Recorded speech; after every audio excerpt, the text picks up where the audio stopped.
Ray khóc rồi. Ray khóc rồi kia bạn. Tấn công rồng. Nothing clears your mind like aiming an arrow. Toro làm gì á? Toro làm gì á? Chết mẹ mày. Unleash the dragon. Toro. Cái đồ nó chơi cái tốc biến kìa. Con chó mà lo này. Nhanh thật đấy. Well done, Goryamba. Chiều cuối chưa hồi. Ngộ không gặp Murat thì nó chém cho nhấc hết người lên đây, cửa thì bật. Cửa thì bật.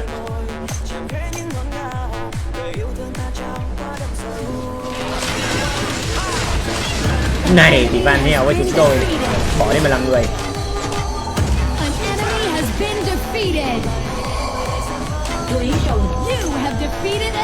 Ai cho tôi cái MVP đi. Trời đất ơi.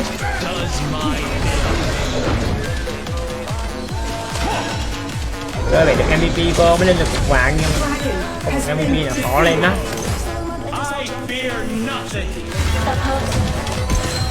Our middle lane tower is under attack. Chưa hồi.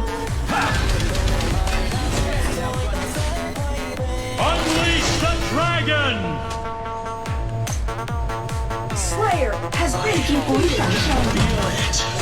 Coursing through my veins. Win. Chiều cuối sẵn sàng.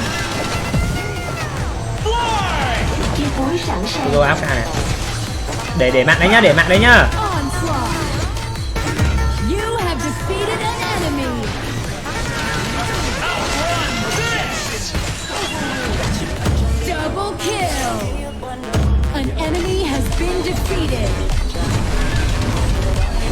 Dễ. Unleash the dragon. Chiều cuối chưa hồi.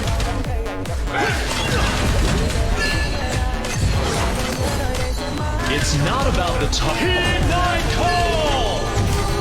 Your team has destroyed a tower.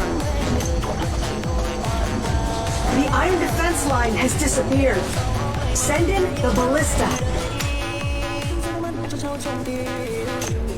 Tốc biến đang ngồi. Every single shot I've ever fired.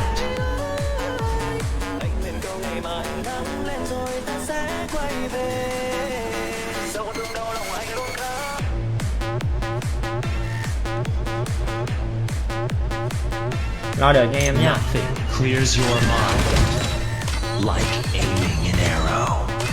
Chú ý phe ta. Murat.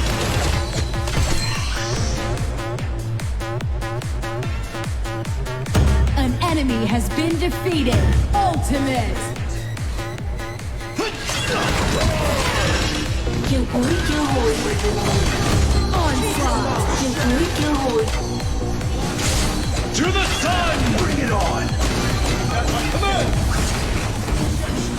Chiều cuối chưa Your hồi. team has destroyed a tower. Our dragon lane Ai? tower is under attack. Your team has destroyed a tower. Chiều cuối chưa hồi. Má nhìn của lo cầm cái skin này đã thấy không uy tín rồi. Unleash the An ally Hay has à? been Đánh đi, defeated. đánh đi, đánh đi. Chiều cuối chưa hồi.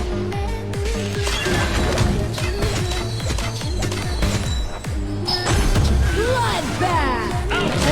this! Không được mạng hỗ trợ luôn. Win!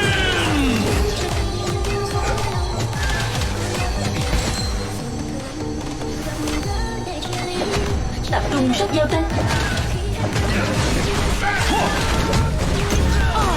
Trời đất ơi. Unleash the dragon! Tập hợp. Sao không trong bụi á? Chiều cuối chưa hồi. Chú ý đường xe gia.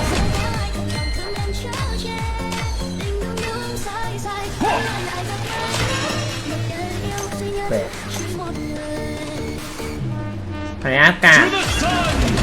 Heed my call! Slayer has been defeated. Đừng áp cả.